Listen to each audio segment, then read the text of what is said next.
Tanzania. It's the second highest peak on the continent, towering at 5,199 meters. But here's what's wild.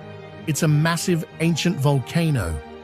Thousands of years ago, this giant erupted, shaping the entire landscape you see today. And hidden in its jagged peaks, glaciers. Yes, ice on the equator. How crazy is that? And deep in its forests, elephants, buffalo, and even leopards. You're looking at one of the most mysterious places on Earth. Thank you so much for joining us on today's show. I'm your host, Elvis Derry. See you in the next one. Bye-bye.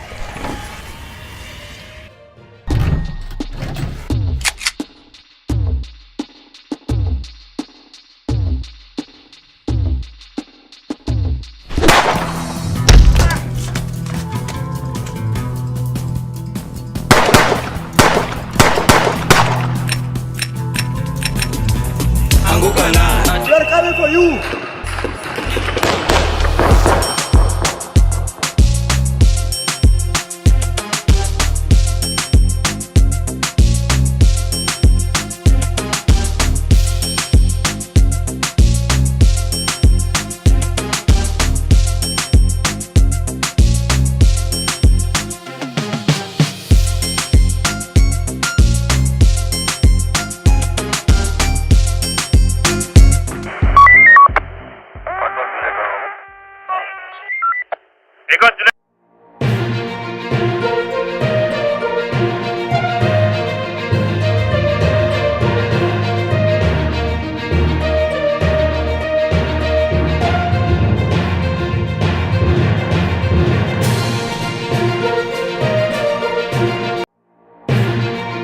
From Adani using Kenyan influencers. I was there for actually 7 good hours. And off we go to my final destination. To advocate Ndegwa Njiru's special message.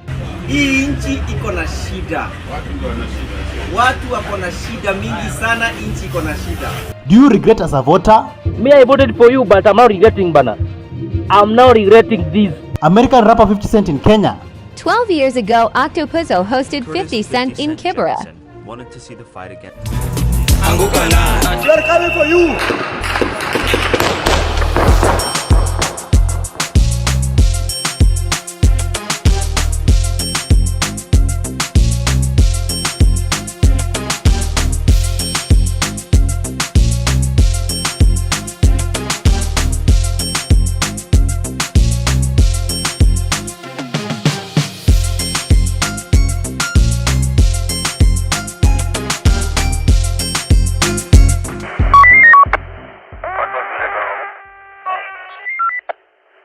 Hello, how are you? Welcome back to ShowNewTrend. I'm your host of today and my name is Elvis Derry.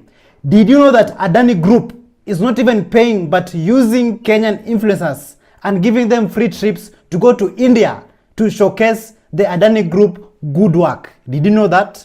Take a look at this video of this propaganda video of Nairobi, who was taken to India to spread propaganda. It's time to pack my bags again and head out and see the world. This destination is something you won't see coming. It's the most unexpected destination. In Doha, I had a fun time. I was there for actually 7 good hours. And off we go to my final destination. Let me tell you guys, immediately I landed, I didn't expect that I'll be picked up from the doorstep of the plane. Everything I thought I knew about this country started to fade away. We are in Mumbai.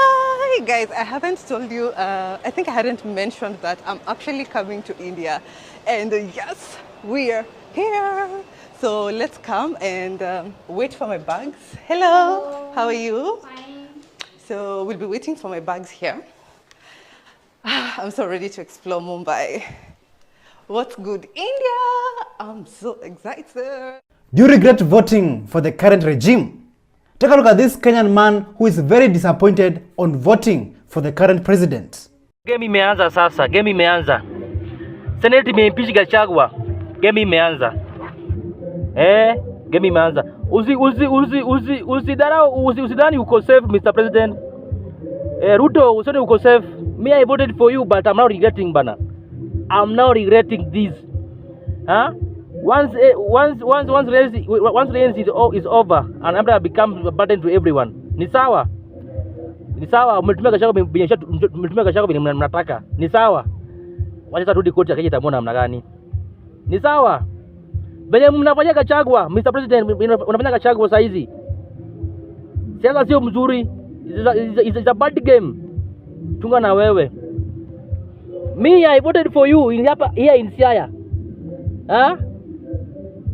Mr. President, mimi nilikukampeni hapa Siaya nikakupiga kura mimi mwenyewe. And I stand with you. Lakini kitu umefanya Gachagua, my friend, no problem. Karma is a bitch. So if you regret like this man, tell us in the comments down below, why do you regret voting for William Ruto? Me, I voted for you, but I'm now regretting, bana. I'm now regretting this.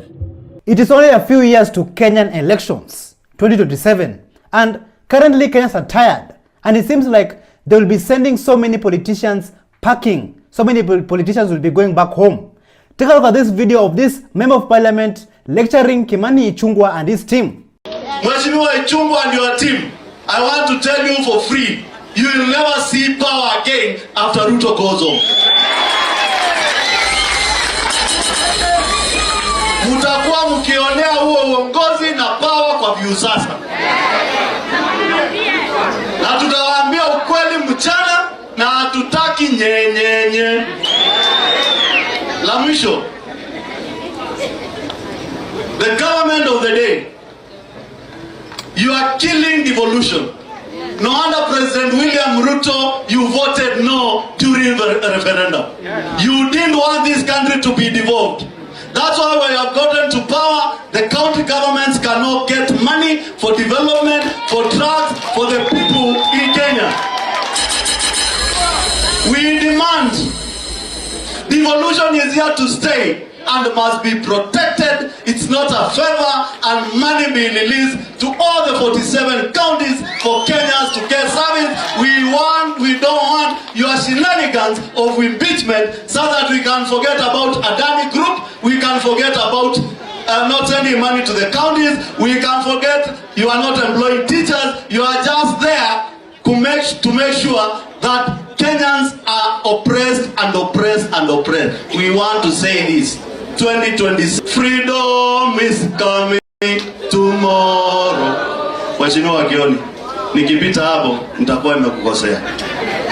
India Secretary General. So apart from Kimani Ichung'wah, which other politician would you like to go home? Mheshimiwa Ichung'wah and your team, I want to tell you for free, you will never see power again after Ruto goes home. As you all know, Israel has committed war crimes. And did you know that the former Prime Minister of Kenya, Raila Odinga, is being protected by Israelis? Listen to this. Africa. Yes. Raila anachezanga mchezo. Raila never wants to be the president. Raila anachezanga mchezo ndio akule nje kuliko ndani. Tenda zote anapata na hawajibiki. Mimi have worked as I know. Mimi niliona wale Maisraeli watatu ambao walikuja hapa Supreme Court. Because wake nini? Ambao walikuja kuchocheza majudges. Niliende AIC Kibira Church kuambia Raila kina mdomo bagi alinifukuza. Nikakuja nikaambia baadaye Sheikh Sisi tunacheki kuendelea. Raila's security guard has been trained in Israel. Why? Why will Israel protect you if you are an enemy? Lakini sinasemekana yule nani? Sitaki ama mtoto wake yule mwenye anakuanga Israel. Ndio security. Ndio nakwambia no, but why Israel? I don't know other countries which can provide security. Why Israel? Why? You guys, you don't know what is going on. But the story of security from Israel, nimesikia mara mingi sana. In the last national prayer breakfast, there's a rabbi that I know, he's called Rabbi Netanyahu.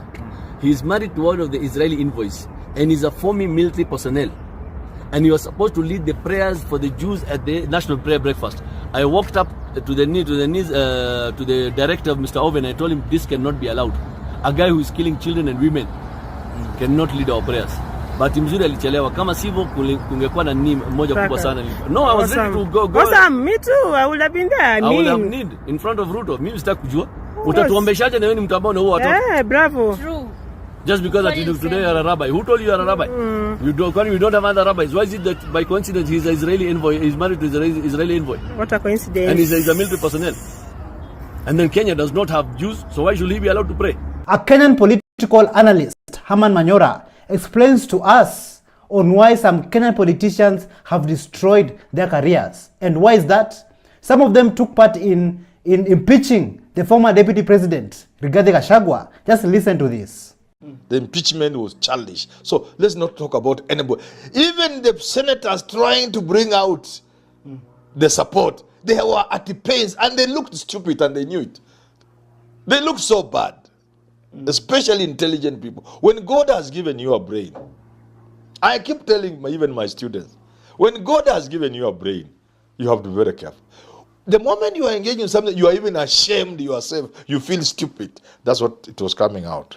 So you cannot say there was anything Sifuna was defending or explaining. There was nothing to defend, there was nothing to explain. I better keep quiet and even walk out of that chamber than open my mouth and make a fool of myself. But why am I singling out Sifuna and Otiende Amolo? Otiende Amolo has a small ground in Nyanza, a very tiny ground in Rarieda, where he's unmatched. But within the wider space of Luo Nyanza, he's nothing. They are heavyweights. Sifuna, a name Sifuna even in Western, who is Sifuna? But at the national level, Otiende Amolo and Sifuna have a serious constituency, have a serious following of people who believe these are very, very intelligent, serious future leaders. And then, so that constituency is the one I'm talking about, which is Sifuna and Otiende Amolo are allowing themselves to lose. So for Sifuna, he starts in a unique way into leadership of this country. He starts at the top. And once the Luya nation realizes, this star there is ours, then they own him. Then pop, the sky is the limit. The same for Otiende Amolo. Which is what Babu is playing at. You see, Babu is trying to merge the two. Yeah. He has a name at the national level, especially with young people. He has now moved on the ground to create a following on the ground in Luo Nyanza. Now to merge with the national thing, and Babu will go very far. Take it from me. And that is the route I thought Sifuna would be intelligent enough to see. So many abductions have been taking place in Kenya. And do all politicians or some politicians who are in power, do they have their own mercenaries? Do you have people that they hire to go and abduct people and even worse, kill people? Just listen to this. Every political leader in the world has a squad of people who kills for him or her. If you didn't know, please know. Na msome history, comparative history ya dunia. We have presidents in this world who even have squads that kill their enemies from whichever corner of the world they are. Na atakufuata na atakuua. They will follow you and they kill you. In the name of getting that seat. I want to sit on the right.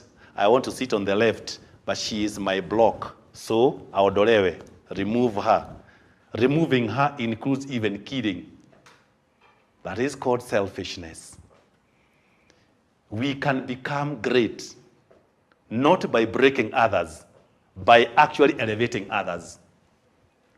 True greatness comes when we elevate others. This is a very serious conversation. So tell us what you think in the comment zone below about this, about the abductions, the killings, and the tortures that have been happening. Are our politicians behind it? We have presidents in this world who even have squads that kill their enemies from whichever corner of the world they are. Na atakufuata na atakuua. They will follow you and they kill you. Kenyans, did you know that American rapper 50 Cent came to Kenya 12 years ago under the World Food Program? He went to Kibera. But since that time till date, nothing has changed. Because of the corruption that took place at that time and the corruption that is currently taking place till today. Just take a look at this. 12 years ago, Octopuzzo hosted 50 Cent in Kibera. Wanted to see the fight against hunger firsthand. So in early 2012, he flew to the Horn of Africa to see WFP's work there. He's already part of the fight against hunger because he's donating to WFP money from the sales of a new energy drink called Street King. For every unit sold, he has pledged to donate a meal to a hungry child. I provided 3.5 million meals, but I'm gonna do a lot more before I'm done. I'm I'm shooting for 1 billion meals. You know, I'm trying to work it out. And I get a chance to influence some of my peers and other young entrepreneurs to do the same thing, so be able to affect things in a major way. During his trip, Jackson went to a school in a Nairobi slum where WFP provides meals every day.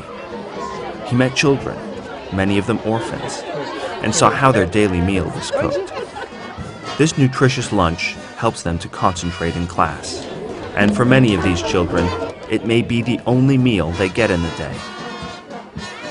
I'm just excited to be able to have an organization that actually is reaching the people. It's really important for me, like my project, and this is confirmation of that. Jackson clearly enjoyed his time with the kids at the school, and they were clearly charmed by him.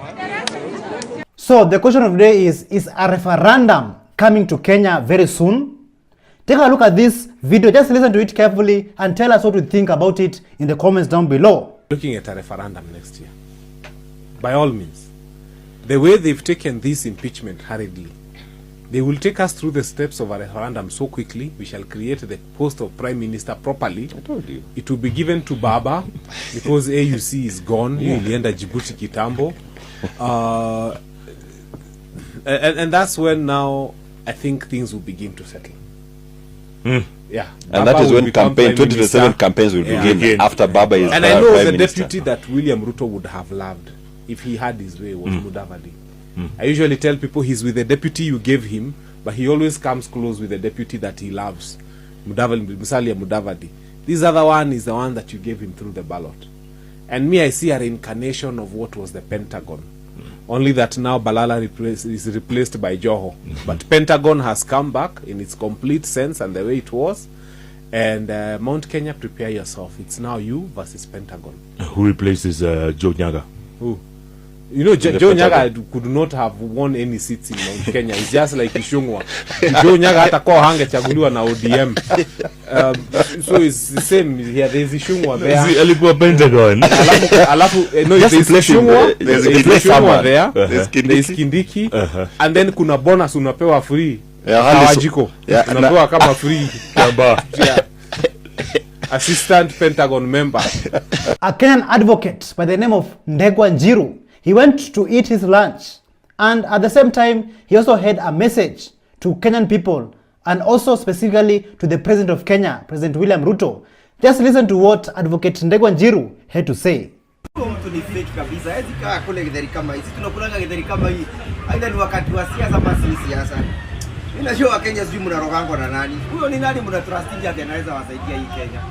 Mimi nimekaa hapa Ukunda, nimetoka Mombasa jana, the whole safari sijapata hata excavator moja hata kwa barabara.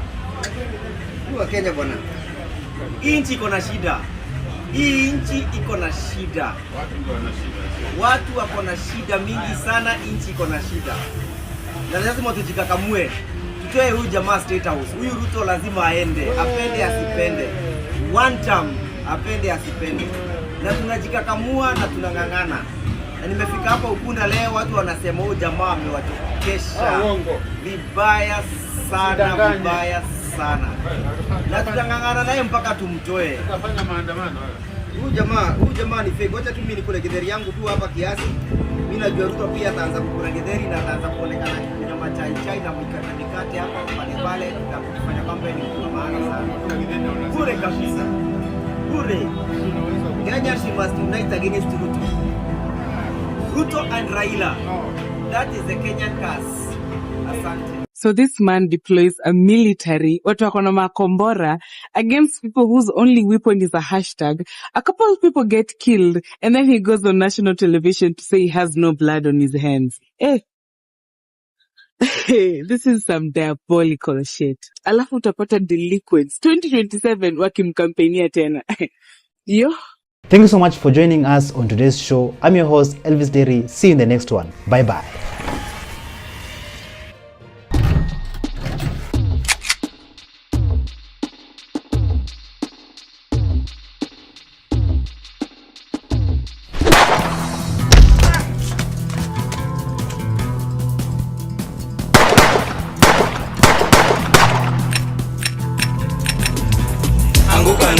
They're coming for you.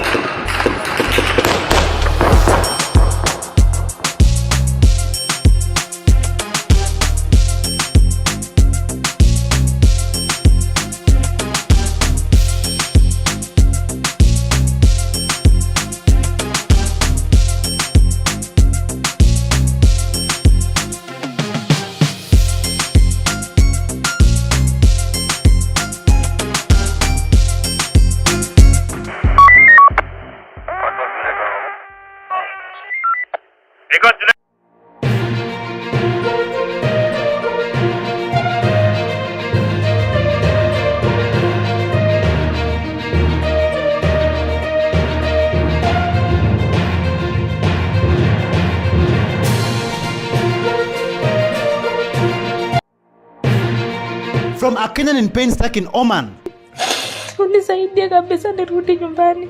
Mimi ni mgonjwa. to mass traffic. Sahi kumeshikana, nobody, we can't move. Is there job opportunities? What they are doing ni to make sure we beg from them. Unaenda kwa ofisi ya MCA. What's here for business? Kuongea ukweli tumesurvive na neema ya Mungu. Si venye unasemanga ati Anguka na. Parliament, we are coming. We are coming for you. We are coming for you.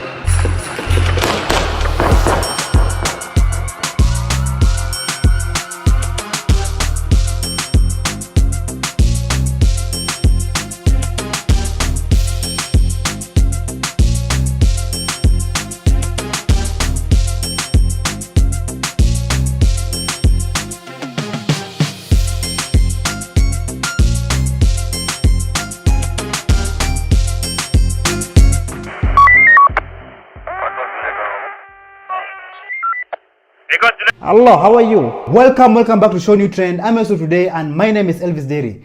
Job opportunities in Kenya. This has been an issue for quite some time. Like if you go to Nairobi CBD or in any other county in Kenya, so many young men and women, the future of this country, are tamarking, looking for jobs everywhere but they cannot find. People are stressed, so much pressure. Just listen to this. Our government is made in such a way yenye ita make sure the youth remain poor na tukwe tuna depend on them. That's why unapata saizi tunasherekea, tunaongelelea nini kazi mtaani. Hiyo ni pesa ngapi?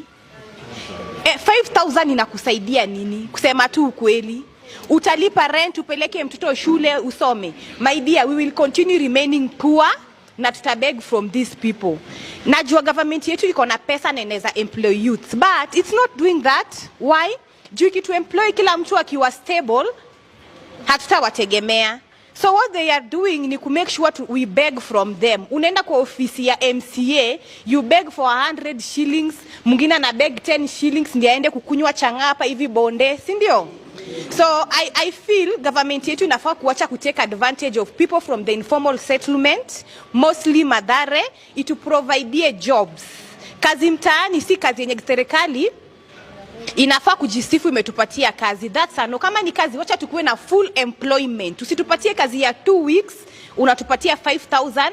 I have a family. Yani shida ni mingi. Basic needs. This is purely unacceptable. Like for how long? For how long will they keep on lying about creating job opportunities for the young people of Kenya? Look at how our young men and women are tamarking and suffering out there. And don't forget that our people, the Kenyan people, are very intelligent, very smart, very creative, very innovative, and the list goes on. But yet, there's no opportunities for them. If you go to Kawangware in Nairobi, Kenya, you'll find a young man like Solomon Gitau, who is changing the industry by being innovative and being creative and developing new technology that will change the medical system and also in the school sector. Just listen to his story. In Nairobi's Kawangware area, Solomon Gitau, an engineer and researcher, has created a lighter, cheaper and more sustainable microscope, all made through 3D printing from plastic bottles. We found out that locally we have lots of waste PET bottles, and so from this filament we wanted to show a product that can be used in the industry. And so we came again and met with other people from the UK again, and then we did a merger where we made a microscope. Then from this microscope we started now making the microscope for use in local education sector. The microscopes cost 7,000 Kenyan shillings, about half that of standard microscopes in the market. Each microscope is made from 10 recycled plastic bottles. Learners get an added advantage of viewing subjects through a digital screen connected via a USB cable instead of the smaller built-in lenses. Why I chose to use the phone is because I was not thinking about students who are able to access laptops in Nairobi. I'm thinking about students who are not able to access laptops in Wajir, Garissa. A phone is something that is now a basic commodity.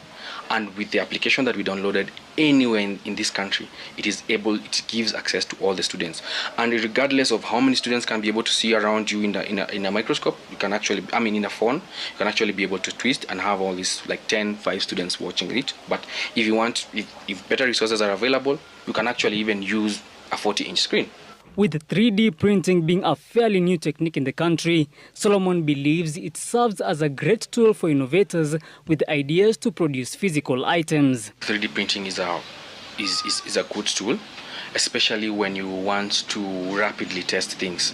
It's one of those tools that is going to revolutionize the African industry, right? Because it's a cheap product that anyone can be able to put in their home and develop with it. Having reached only 10 schools with the microscope so far, Solomon's hope is for the tool to one day benefit more Kenyan learners. Kenyan people around the world are anxiously waiting for 2027 elections. And I'm telling you, like, things are getting hotter. But the question is this: is the IEBC, the Independent Electoral and Boundaries Commission, is it independent, or is it a public, not a public, but is it a political investment? Just listen to what Joshua Okaya had to say about this. That's something we need to correct as a nation. How should we do it? Because IEBC, much as it is a body that regulates or rather conducts elections, it needs to be independent of political parties. But we've made it look like it's an investment. Yeah. All right? It's a political investment. It's a political investment where every political party invests somebody, an individual there. Yeah.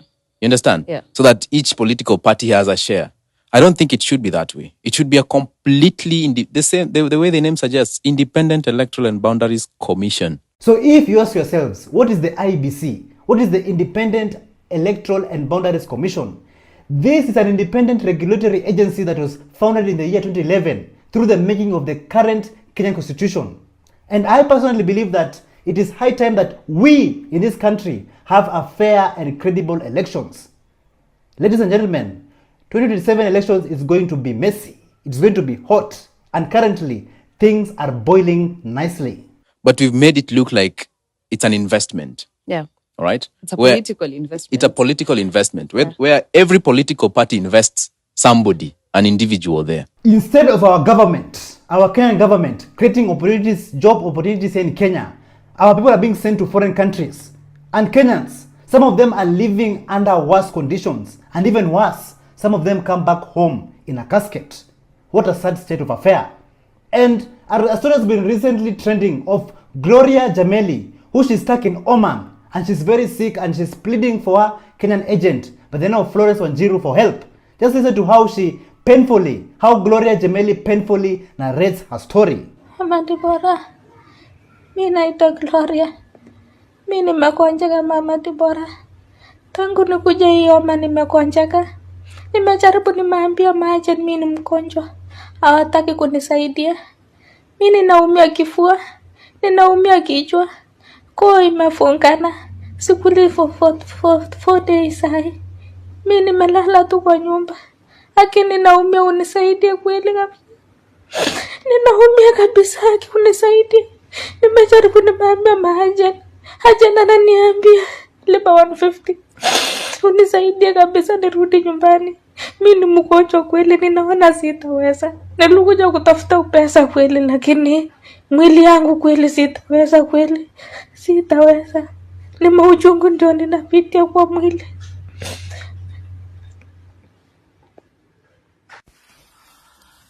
Hi family, this is the Luck Mom here. Deborah is my name.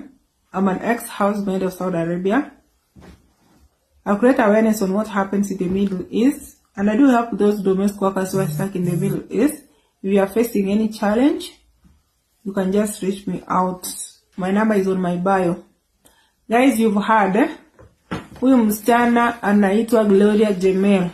Gloria Jamel ndio mmeona analia ako mgonjwa. This is totally heartbreaking. Like, where are we heading to as a country, Kenyans? Like, instead of creating a safe haven for all people here in Kenya, they're being sent to foreign countries to go and die there, to go and be humiliated and to suffer in foreign countries. Have you seen how our own Africans, our people, are being forcefully deported from the Middle East at gunpoint? Just take a look at this video. Sir!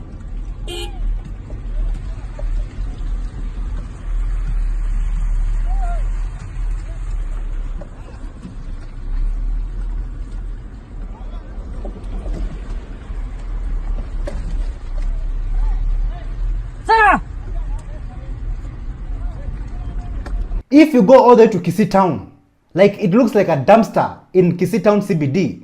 Like there's rubbish everywhere, garbage everywhere. And I'm just wondering, how are the voters surviving in such an environment? What is the government doing there? Honorable Paul Simba Arati, the governor of Kisii Town, like why are you not working for the people? And why does Kisii Town, Kisii CBD looks like this? Just take a look. Simba Bosongo Noro. Robne Town here in Chavu Simba, Simba Kuanga good Bosongo. Robne Bosongo here in Chav.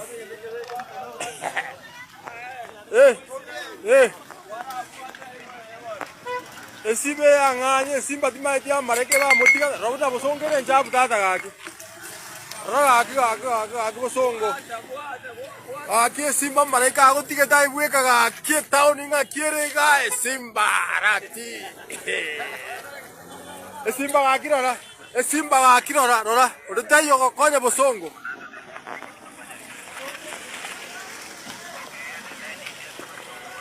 A Simba Rono was our worker as a crack corner. Get it. Metare teacher, Ontayoko teacher, Mekara, Imagine Guilavando.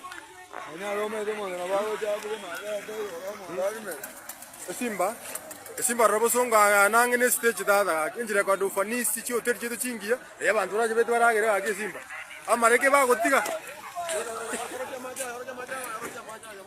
I don't want to be a good one of me that teach the Matasama Wakure. The Ambaregoro. I know you Simba Sality. A Simba Baka, the Baku of Seva Koboraki. I am under Nairobi, calling a Viragita.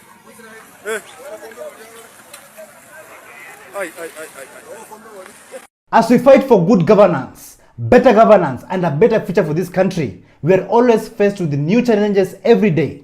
A journalist by the name of Noah Kepkemboi has exposed the scandal, the corruption scandal in the KRA, that is the Kenya Revenue Authority. Just listen to what he had to say. Now let's talk corruption within the Kenya Revenue Authority. This touches the agency itself and the people working within the agency. Now, in the first quarter of this financial year, so between July, August, and September, the Kenya Revenue Authority had to dismiss or fire 25 of its employees because of matters to do with graft. They call it summary dismissal, where you are actually immediately terminated from employment. 25 of them. Remember, Kenya Revenue Authority has over 8,000 employees across the country. So 25 is the numbers for the first quarter, but even bigger issue, because last year they did what they call actually a lifestyle audit. They did 41 lifestyle audits, and guess how much was recovered from the lifestyle audit of some of its team members? 549 million shillings. It means graft is rife within the organization. So human resource within Kenya Revenue Authority is critical, but systems have to be put in place to counter this. So KRA says that it has a platform called iWhistle, where it is a web-based platform. People can report anonymously, the public, issues to do with corruption and tax evasion. And through this particular instrument, in the last financial year, they're able to recover 4.22 billion shillings. They also have a reward scheme to incentivize people to inform on matters corruption, and you get 5% of the total tax collected, or capped at 5 million shillings per case. But the bigger issue is about taking care of the people, because organizations are run by people. And to put it, the way the Cabinet Secretary for Treasury put it, is that we can't milk from a cow that is not well fed. He said this actually. We must feed this cow. I said it at my vetting interview, that this cow is not properly fed, yet we want to milk the cow. And to be able to take care of the KRA staff, he says that if we are able to take care of the staff, then cases of graft within the organization will be tackled. How do you expect someone to collect money and bring to you when he has a child or she has a sick child in hospital? It's not possible. And how does he plan to do that? Is to increase budgetary allocation to the Kenya Revenue Authority at a minimum of a 30% increase in the next financial year, according to CS Mbadi. We must increase the budget of KRA with not less than 30%.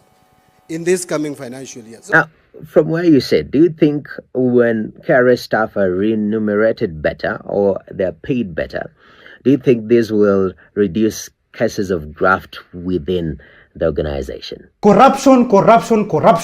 Like, for how long will we keep on talking about corruption in this country? For how long will they keep on stealing from the voters, stealing from the Kenyan people? For how long? Like, people are tired. People are fighting for accountability, but there's no accountability. And the same politicians are still being given jobs, being given seats in new offices. And yet, they still have corruption scandals, corruption cases from the past. Like, almost all the politicians in the government, they have corruption cases. Just listen to this. Why is it that Kipchumba Murkomen keeps being shifted from one ministry into another? Like, in 1 year, this is going to become like the third office is occupying as a cabinet secretary. And that tells you one thing. Either he's a very big hard worker, or he's a very big failure that now he has to be given multiple chances to prove himself. Which is very interesting, because I'm just thinking, he didn't do so well when he was the transport minister. That's why we had the Adani deal, and that's where we had the problem that has faced Kenyans for a very long time. It's been like infighting. It has caused a lot of division. It has even caused the division to the point where the former deputy president was actually dismissed. And he went to the sports ministry, and we lost it. We lost a very important tournament to Rwanda. And it begs the question, what is he going to do different in a docket that is very critical to the government of Kenya? I don't know who advises the president, but here we are. Of course, he's going to be approved by the parliament.